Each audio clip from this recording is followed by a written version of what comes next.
ஆண்டவரின் இரக்கத்திற்கு ஈடாக எந்த துன்பமும் உலகில் இல்லை.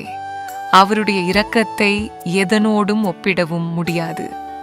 ஆண்டவரே, உன் இரக்கத்தை பற்றி திரு அவையில் அதிகம் பேசியிருக்கின்றார்கள்.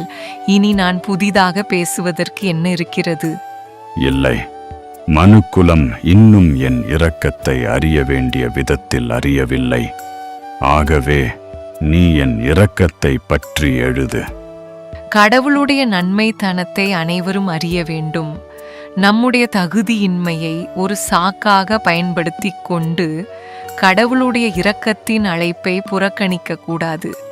உங்கள் விசுவாசத்திற்கும் நம்பிக்கைக்கும் நேர்மைக்கும் எதிராக எண்ணங்கள் மனதில் எழும்போது அந்த தருணத்தை தான் சாத்தான் தனக்கு சாதகமாக பயன்படுத்திக் கொள்கிறான்.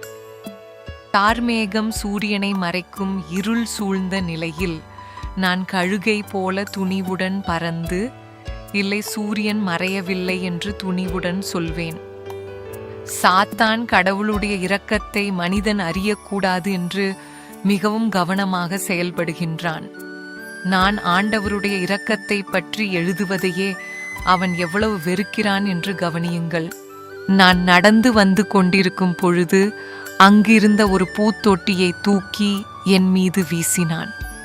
ஆனால் அது என் மீது விழாமல் ஆண்டவர் என்னை பாதுகாத்தார். பயப்படாதே, நீ கடவுளுடைய கரத்தில் இருக்கின்றாய். சாத்தான் உன்னை முழுவதும் வெறுக்கிறான், ஆனால் உன்னை தொட முடியாது. ஆண்டவரின் இரக்கத்தின் கருவி நீ. அங்கு வந்த அருள் சகோதரி, நான் தான் தொட்டியை வேண்டுமென்றே உடைத்து விட்டேன் என்று நினைத்தார்கள். ஆனால் நான் எந்த உண்மையையும் சொல்லவில்லை. என் சின்ன மகளே, எதற்கும் அஞ்சாதே, துணிவுடன் போராடு. என் கரம் உன்னை தாங்குகின்றது.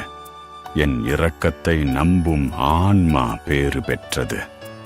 ஏனெனில் நானே அவர்களை பாதுகாக்கின்றேன். மனசோர்வில் இருளில் இருக்கும் ஆன்மாக்களே, ஒன்றை உணருங்கள், எதுவும் இழக்கப்படவில்லை. மனம் தளராதே, ஆண்டவரிடம் நம்பிக்கை மட்டும் வை.